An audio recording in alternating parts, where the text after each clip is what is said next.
हाँ तो दोस्तों एक बार फिर से स्वागत है आपका आपके अपने यूट्यूब चैनल एक ऐसे टेक्निकल क्लासेस में।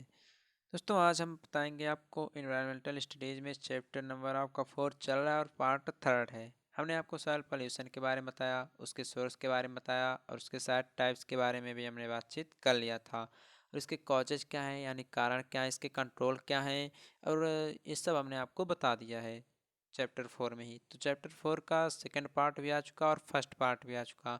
तो आज हम पार्ट 3 लेकर आएंगे जिसमें आपको पढ़ना पड़ेगा सॉलिड वेस्ट मैनेजमेंट, यानी जो ठोस अपशिष्ट प्रबंधन होता है वो किस प्रकार से किया जा सकता है और इसका उद्देश्य कौन कौन सा है। तो इन सब के बारे में बहुत ही बेहतरीन तरीके से हम जानेंगे किस प्रकार से इसका जो सड़े गले पदार्थ हो जाते हैं उनका हम प्रबंधन कैसे करते हैं, उनका पुनः यूज कैसे कर सकते हैं। तो इन्हीं सब के बारे में ये सब हम आपको बताएंगे। तो इसमें कई टाइप्स भी होंगे जो आपको आगे पढ़ने को मिलेंगे। तो चलिए देखते हैं क्या क्या इसमें हमको पढ़ना है। तो देखिए पार्ट 3 है चैप्टर 4 यानी सॉइल पॉल्यूशन आपका चल रहा है। देखिए सिलेबस बहुत ही जल्दी आपका समाप्त हो जाएगा। अब इसके बाद बहुत कुछ इसमें है नहीं। नॉइज़ पॉल्यूशन शायद होगा उसके बाद आपका चैप्टर, मतलब ये जान लीजिए कि दिसंबर लास्ट तक या जनवरी 15 जनवरी तक आपका यह समाप्त कर दिया जाएगा। तो देखिए सॉलिड वेस्ट मैनेजमेंट यानी ठोस अपशिष्ट प्रबंधन आखिर ये होता क्या है। सबसे पहले समझ लीजिए ठोस अपशिष्ट होते क्या हैं। प्रबंधन तो बाद में करेंगे, पहले जानना ये जरूरी है कि ठोस अपशिष्ट होते क्या हैं। देखिए ये भी कोई पदार्थ ही होता होगा। तो देखिए अपशिष्ट क्या होता है। सबसे पहले ध्यान दीजिए अपशिष्ट यानी जो हमारी यूज में ना आए, यानी हम उसे फेंक दें, क्या होता है वह अपशिष्ट। ध्यान से समझिएगा अपशिष्ट क्या होता है। आपने नाम सुना होगा अपशिष्ट जल के बारे में, अपशिष्ट पदार्थ के बारे में सुना होगा। तो उसमें अपशिष्ट जल जो होता है वह लिक्विड फॉर्म में हो जाता है और पदार्थ या ठोस ये सब जो हैं इन्हीं सब के बारे में हम जानेंगे। तो अपशिष्ट मतलब जो हमारी यूज की न रहें उन्हें हम फेंक दें, कूड़े कचरे में कहीं भी फेंक दें, तो सब अपशिष्ट कहलाते हैं। तो ठोस अपशिष्ट क्या होता है। ठोस अपशिष्ट भी एक ऐसा ही पदार्थ होता है जिसका कोई भी यूज यानी कोई भी महत्व ना हो और उसे हम क्या कर दें, फेंक देते हैं। ठोस अपशिष्ट जो आपका होता है जैसे मनुष्य हो गए, जानवर हो गए, इनसे भी वह सब उत्पन्न होता है। जैसे कूड़ा कचरा माल ये सब जो होता है सब होता है इन्हीं सब से। अब उदाहरण के लिए जैसे हमने बताया कि अपशिष्ट जो है मनुष्य जानवर की गतिविधियों से उत्पन्न होता है। जैसे आप लोग एग्जाम्पल के तौर पर ले सकते हैं, कचरा ले सकते हैं और रद्दी ले सकते हैं। रद्दी मतलब कूड़ा करकट कागज़ ये सब होता है जिसे हम खराब समझकर यानी फालतू का जिसे हम समझ लेते हैं, कोई यूज ना होने वाला उसको हम क्या करते हैं, फेंक देते हैं। तो ये क्या होता है। तो देखिए इनमें जो अपशिष्ट से बचे हुए जैसे भोजन हो गया, ठीक, आग की राख हो गई, मानव हो गया, जंतुओं के जो मल हैं इनसे जो है आरंभिक पदार्थ द्वारा ही ये अपशिष्ट आपके बनते रहते हैं। अगर इनकी समय पर सफाई न की जाए, देख लीजिए अगर कहीं आप ही एक जगह कचरा फेंक रहे हैं, पहले इतना था, धीरे धीरे धीरे धीरे धीरे धीरे धीरे क्या हो सकता है, एक ढेर के रूप में हो जाता है। किस रूप में हो जाता है आपका, एक ढेर के रूप में इस प्रकार से आपका इकट्ठा हो जाता है। तो ये सब आपका क्या हो जाता है, ठोस अपशिष्ट के अंतर्गत ही आता है। तो ठोस अपशिष्ट प्रबंधन क्या है। प्रबंधन मतलब अभी इसमें हम जानेंगे आगे कि क्या क्या इसके अंतर्गत आते हैं। तो देखिए जो आपका निर्माण कार्य होता है, गलियों की सफाई की जाती है, तो इससे भी काफ़ी मात्रा में आपके ठोस अपशिष्ट क्या होते हैं, उत्पन्न होते रहते हैं। इन्हीं सब के आधार पर इसे कई वर्गों में डिवाइड किया गया, यानी कई भागों में इसे क्या कर दिया गया है, बांट दिया गया है। इसमें आपका आता है नगरपालिकीय ठोस, क्या आता है, जो नगर पालिका द्वारा किया जाता है।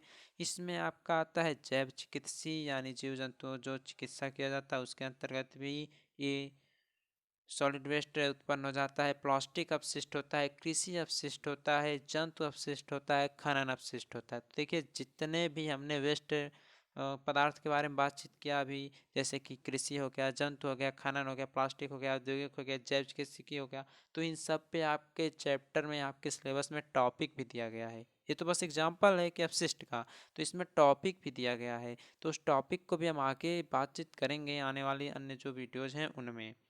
तो देखिए अब ठोस अपशिष्ट तो आपने कर लिया, तो इसके प्रबंधन की हमें आवश्यकता पड़ी क्यों, आखिर ये होता क्या है। ठोस अपशिष्ट आपने समझ गया होगा, आपने ठोस अपशिष्ट समझ लिया होगा। तो अब ठोस अपशिष्ट प्रबंधन यानी ठोस अपशिष्ट जब समझ गया तो प्रबंधन की आवश्यकता क्यों पड़ी।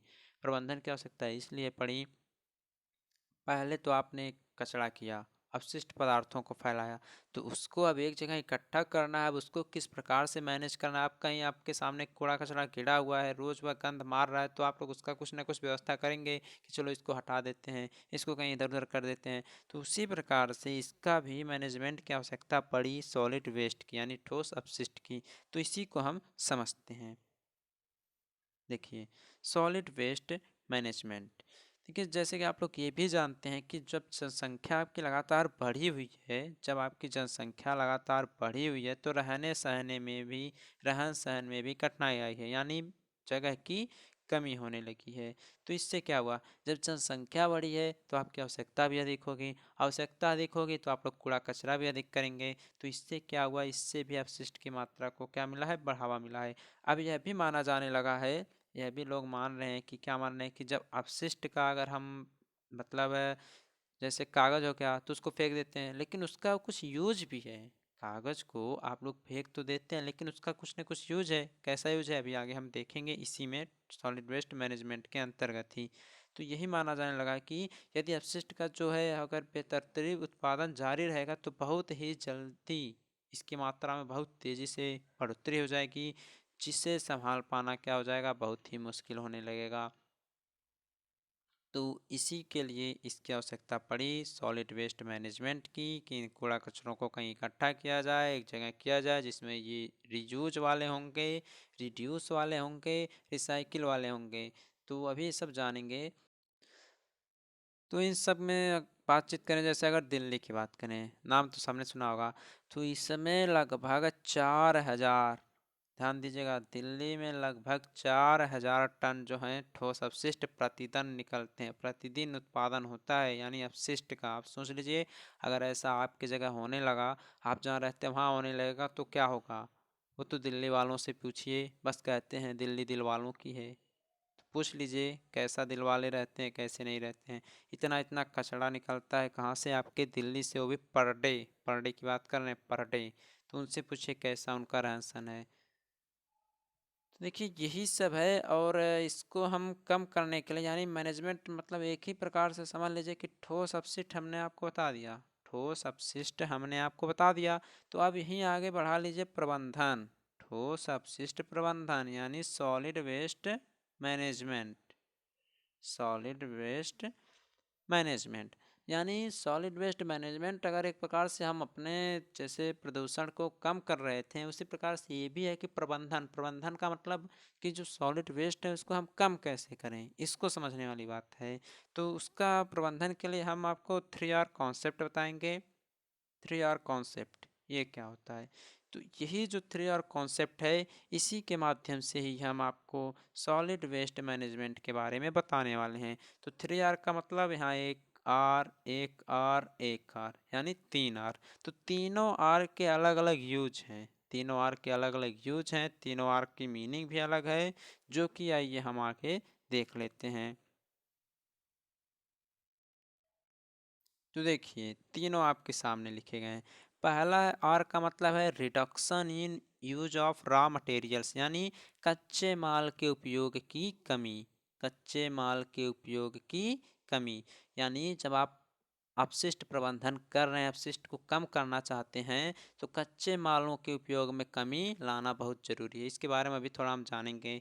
दूसरा आर का मतलब है रीयूज ऑफ वेस्ट मटेरियल, यानी जो आप जो खराब मटेरियल्स होते हैं आपके, उसको फेंक देते हैं, तो उसमें कुछ मटेरियल्स ऐसे रहते हैं जिनका आप रीयूज कर सकते हैं, अपने काम में आके भी लगा सकते हैं। तो सेकेंड आर का मतलब ये होता है। तो इसमें क्या क्या होता है उसको भी अभी हम आगे जानेंगे।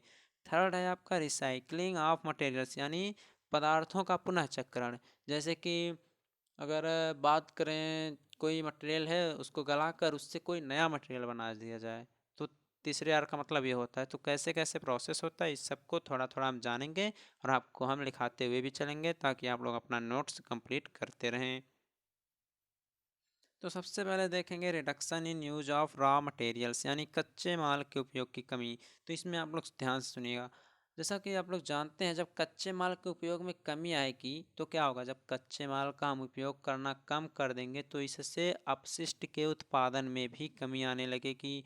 जैसे अगर बात करें कोई धातु है, उसकी मांग में अगर कमी आ रही है, कोई ऐसा धातु है जिससे हमारा अपशिष्ट बहुत ज़्यादा बढ़ रहा है, यानी अपशिष्ट पदार्थ उससे ज़्यादा निकल रहे हैं, अगर उसके मांग में कमी आती है तो क्या होगा? जब उसके मांग में कमी आएगी यानी बाजार में उसकी कोई वैल्यू नहीं रहेगी, तो उसकी खनन भी नहीं की जाएगी। तो जब खनन नहीं की जाएगी तो वह जो अपशिष्ट करने वाला पदार्थ है, अपशिष्ट फैलाने वाला पदार्थ है, वह मार्केट में आपका बहुत कम आएगा, क्योंकि जब मांग कम हो गई है मार्केट में तो कम मात्रा में आएगा।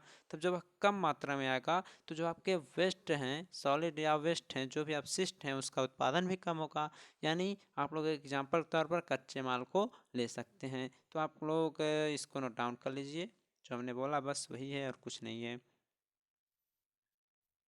आगे आता है रीयूज ऑफ वास्ट मटेरियल्स। देखिए कुछ मटेरियल्स ऐसे होते हैं जिसे हम खराब समझकर फेंक देते हैं, लेकिन वह कुछ व्यक्तियों के लिए वो क्या हो सकता है, आवश्यकता उनकी पूर्ति भी कर सकता है। जैसे चलिए इसमें देख सकते हैं, रीयूज का मतलब ये होता है अपशिष्ट पदार्थों का पुनः उपयोग। क्या होता है? अपशिष्ट पदार्थों का पुनः उपयोग। देखिए जैसे कुछ मटेरियल्स ऐसे होते हैं, या मान लीजिए कोई पदार्थ ऐसे होते हैं, मान लीजिए हमारा काम ओके हो गया, ठीक, हमारा काम ओके हो गया, कोई भी हम अगर मान लीजिए सामान खरीद कर लाते हैं तो बहुत कम ही लोग होते होंगे जो रख लेते होंगे, अगर एक्स्ट्रा बचता होगा तो मान लीजिए कोई सामान खरीद कर लाए, आपने अपना यूज कर लिया, और अगर थोड़ा सा अगर बचा है, मान लीजिए थोड़ा सा ही अगर कोई सामान आपने लाया, अपना यूज कर लिया और थोड़ा सा अगर बच गया, तो उसे आप क्या कर सकते हैं? उसे आप लोग फेंक देते हैं। तो उसे आप फेंक सकते हैं, लेकिन जब फेंक देंगे तो क्या होगा? जब आप लोग सामान लाए हैं, थोड़ा सा बच गया तो आप उसे फेंक देंगे, तो वह अपशिष्ट में यानी वह आपका एक वेस्ट के रूप में वह वहाँ पर पड़ा रहेगा, धीरे धीरे सड़ेगा गलेगा जो भी होगा। अगर वही सामान हम सही से पैक करके फिर रख दें, फिर हम उसे यूज कर सकते हैं या नहीं? अगर फेंक देंगे तो क्या होगा? सड़ेगा गलेगा। फिर रखेंगे तो यूज कर लेंगे। जैसे कि फेविक्विक की बात करें या फेविकोल, कुछ भी मान लीजिए आपकी ज़रूरत की आवश्यकता है, मान लीजिए लाया आपने, आपको कुछ चिपकाना है, चिपका दिया, उसके बाद उसको फेंक दिया, थोड़ा सा अगर उसमें रह गया दो तीन वो, तो आपने उसे फेंक दिया। अगर वहीं रख लेते हैं आप लोग तो क्या होता? आपका वह पुनः उपयोग में आ सकता था। इसी प्रकार से जैसे कि एग्जाम्पल तौर पर बात करें, जो आपके ग्रामीण वासी हैं, गाँव वासी हैं, वो क्या करते हैं? जो खराब कागज़ होता है, जो हम लोग खराब कागज़ फेंक देते हैं या अन्य जो पदार्थ फेंक देते हैं, उनसे क्या करते हैं? गांव के लोग क्या करते हैं? उससे वो लोग सिलो बनाते हैं, यानी जिसे आप लोग खत्ता बोल सकते हैं, गत्ता जिसे आप लोग बोल सकते हैं, ठीक। और जैसे आप लोग साइकिल की जो ट्यूब होती हैं ख़राब हो जाती हैं, उसे फेंक देते हैं, तो उसका भी यूज होता है। फेंकना नहीं चाहिए, कहीं इधर उधर बेच देना चाहिए, या कुछ भी मतलब कबाड़ में बेच देना चाहिए, उससे वह जाकर यूज हो जाएगा, तो उससे आपके छल्ले बनाए जा सकते हैं, ठीक। छलने का मतलब ये होता है, वह किसी, जैसे आप लोग ट्यूब लगवाते हैं, टायर ट्यूब या कुछ भी जो लगवाते हैं, तो ट्यूब को आप लोग फेंक देते हैं तो वो सड़ेगा गलेगा। आप उसे मान लीजिए जैसे न्यूज़पेपर वाले रहते हैं, तो क्या करते हैं? आप ही लोग अगर कुछ साइकिल पर या मोटरसाइकिल पर लाद कर ले जा रहे हैं, तो उसको बांधने की आवश्यकता पड़ती है, उसको बांधना पड़ता है, तो आप लोग वहाँ पर भी ट्यूब का इस्तेमाल कर सकते हैं, ठीक। तो ये इसमें आ जाएगा, इसको आप लोग नोट डाउन कर लीजिएगा। आगे आता है आपका रिसाइकलिंग ऑफ मटेरियल्स, यानी पदार्थों का पुनः चक्रण। यानी कोई सामान गल गया है या कोई सामान आपने फेंक दिया, उसको गलाकर किसी प्रकार से कोई नया सामान उत्पन्न करना। कैसे? इसको देखते हैं। जैसे कि पुनः चक्रण का मतलब ये होता है कि जो व्यर्थ वस्तुएं रहती हैं, उससे हम नए उपयोगी जो पदार्थ होते हैं उसका रिप्रोसेस करते हैं। रिप्रोसेस का मतलब ये होता है, मान लीजिए क्या बताएं एग्जाम्पल के तौर पर, हाँ, कांच या एल्युमिनियम की बोतल, कांच या एल्युमिनियम की जो पुरानी बोतलें होती हैं, उन्हें पुनः गलाकर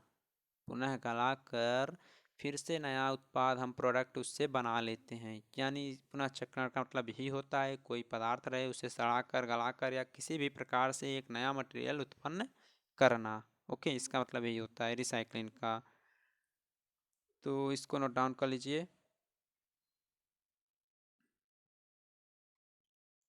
हो गया होगा, तो आगे चलें। अब देखेंगे objective of solid waste management, यानी जो आपका ठोस अपशिष्ट प्रबंधन है, जो आपका ठोस अपशिष्ट प्रबंधन है इसका कुछ न कुछ उद्देश्य होगा। किसका? ठोस अपशिष्ट प्रबंधन का। तो इसको समझते हैं। अभी देखिए ठोस अपशिष्ट जो प्रबंधन है इसका हमें सोर्स भी पढ़ाना है, टाइप्स भी पढ़ाना है, क्यों इसका कारण भी पढ़ाना है। तो सब आपको अगली वीडियो में बताया जाएगा। सिलेबस तो हम कंप्लीट कर ही देंगे, बस आपके ऊपर है आप पढ़ते कैसे हैं। वीडियो को पूरा देखते हैं या नहीं देखते हैं। देख तो लेते हैं बट लाइक नहीं करते हैं। तो आप लोग ऐसा मत किया करिए, थोड़ा लाइक को कर दीजिए, जिससे थोड़ा एक्सप्रेशन अच्छा रहता है। हमें भी लगता है कि हाँ सभी लोग हमसे जुड़े हुए हैं, हमारी हेल्प कर रहे हैं। ओके, और अपने फ्रेंड्स के पास शेयर भी आप लोग ज़रूर करते रहें। तो देखिए objective of solid waste management यानी ठोस अपशिष्ट प्रबंधनों के उद्देश्य को समझाना है। तो क्या है इसको समझते हैं। उद्देश्य मतलब यही होता है जो हमने प्रबंधन के लिए अभी 3R कॉन्सेप्ट बताया, वही आप लोग उद्देश्य में अगर लिख भी देते हैं तब भी आपका सही है। नहीं लिखते हैं तो कुछ अलग लिखना पड़ेगा। तो अलग क्या है उसको भी समझते हैं। सॉलिड वेस्ट मैनेजमेंट उद्देश्य मतलब इससे क्या क्या होता है।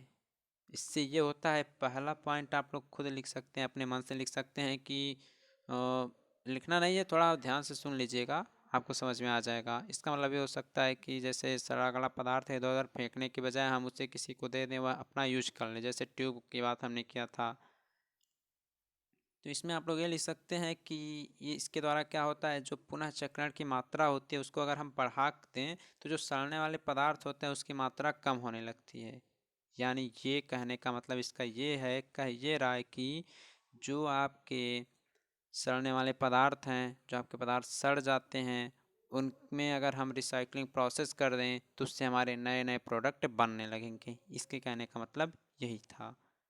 सेकंड आपका ये है कि जैसे मान लीजिए स्वच्छ अपशिष्ट जो हैं, जो स्वच्छ अपशिष्ट बचे हुए हैं उनको नष्ट करने के लिए सबसे अच्छी आर्थिक रूप से एवं पर्यावरणीय रूप से सुविधाएं प्रदान करता है। कौन? सॉलिड वेस्ट मैनेजमेंट के अंतर्गत। तो इसका मतलब क्या होगा, स्वच्छ अपशिष्टों को नष्ट करने के लिए सबसे अच्छी स्वच्छ अपशिष्ट यानी जो अपशिष्ट आपने फेंक दिया है, ये नहीं कि कोई सामान आपने खरीद के लाया वो सही है। स्वच्छ अपशिष्ट मतलब वह अपशिष्ट आपका है लेकिन वह खराब नहीं है, आपने उसे अपशिष्ट समझकर फेंक दिया है। ठीक, तो उसको आप लोग जब सही रहेगा तो आप लोग उसे ले आएंगे, उसे सड़ाएंगे या गलाएंगे। तो इससे क्या होगा, आपका प्रदूषण भी नहीं होगा, पर्यावरण के लिए भी हानि नहीं पहुंचेगी। लेकिन जब वह सड़ने लगेगा तब उसका अगर आप लोग गलाना स्टार्ट करेंगे तो वह प्रदूषण को भी बढ़ावा देगा। ओके, और इसमें एक उद्देश्य ये भी लिख सकते हैं कि इसके द्वारा जब इंटरनल पार्ट्स में अगर सुधार की प्रक्रिया होती है तो इसके लिए उच्च ज्ञान एवं प्रवीण श्रमिकों की भी आवश्यकता पड़ेगी। अब देखिए गलाना है तो सब लोग थोड़ी ना गला लेंगे, सबको पता होना चाहिए कितने टेम्परेचर पर किसी पदार्थ को सड़ाकर गलाकर फिर से नया प्रोडक्ट करना है। तो उसके लिए आपके अंदर ज्ञान होना भी जरूरी होता है। तो ये सब कुछ आपके पॉइंट दिए गए हैं जो कि आपके सामने हैं, सबको नोट डाउन कर लीजिएगा। अगर पूछा जाएगा तो आप लोग आसानी से लिख सकते हैं। जो समझाने वाली बात थी उसको हमने समझा दिया। तो आज के लिए बस इतना ही था, और जो कुछ बचा हुआ है इसके सोर्स कौन कौन से हैं, टाइप्स कौन कौन से हैं, ये सब आपको फिर हम बताएंगे आगे की आने वाली वीडियोज़ में।